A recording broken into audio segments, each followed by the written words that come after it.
know what outdoor activity or pastime you share with your partner. 133693. There's a very interesting article in The Australian today describing how committing to a marathon can ruin your relationship. We've just come off the Melbourne Marathon, of course. The argument is that essentially marathon runners put in a lot of time and effort into training and can sometimes leave their partner feeling left behind. If you're a marathon widow or widower, give me a call, 133693.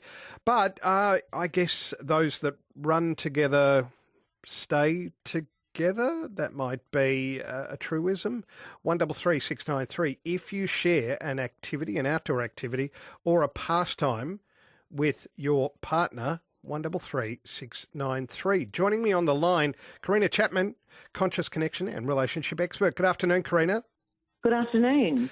It can be one of those, it's a great way of meeting people, let's say, if you're in a running club, but the benefits, I would imagine, to doing an outdoor activity together would be almost too many to mention. Exactly. There's a lot of good positive things when you have got interests together.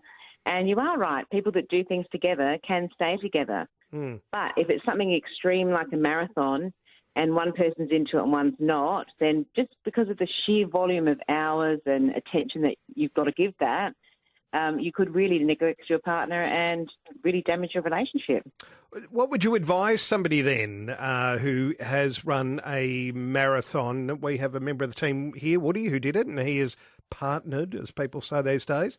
What is the best way to communicate to your partner that it's important to you and you need to make time for it? I think setting realistic expectations.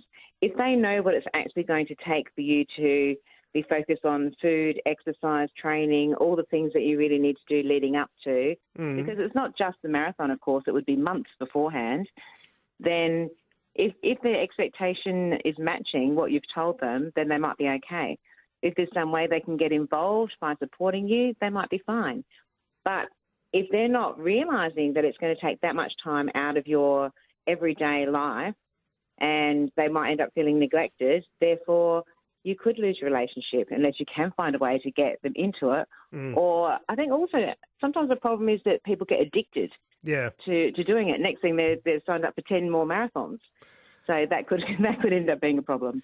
It can be a good thing that a partner is not interested in your particular pastime. I make model aircraft, and I hate to think that my wife would ever have a crack at that because I know she'd put the wrong camouflage scheme on an F-15E 48 scale. That would really bother me. So is that perhaps a good thing? Exactly. It is a good thing. We all need to have our own interests as well as a couple to share. It doesn't mean we've got to have an interest in every single thing that our partner does. And also, if we're together 24/7, what have we got to tell each other? We already know everything. So if we go off and do different things with other people, share different interests with other people, then we can come back together and share our experience and then join in together on something that you do together that you love. Okay, so the article also mentioned a spike in marathon runners in things like depression, and I mean, which would lead to irritability, which makes somebody hard to live with. I mean, did that part of the research from Ireland surprise you as a relationship expert? No, I'm not surprised because there is quite a high to exercise. So you imagine you've spent all these months training and then you've got the marathon. Yeah. Then what? You know, there's quite a dip in you know, your brain chemistry even. Yep. So definitely I can understand why there would be problems afterwards in feeling like that. Okay. What if your partner has a hobby that you, let's say, really dislike? How do you communicate to that person? And this is not an example from my own marriage. I just want to know. But let's say your wife gets into Peruvian crocheting, and you're just not on board that particular train. What's the best way of letting the partner down easily that you don't want to get into whatever it is they might be into?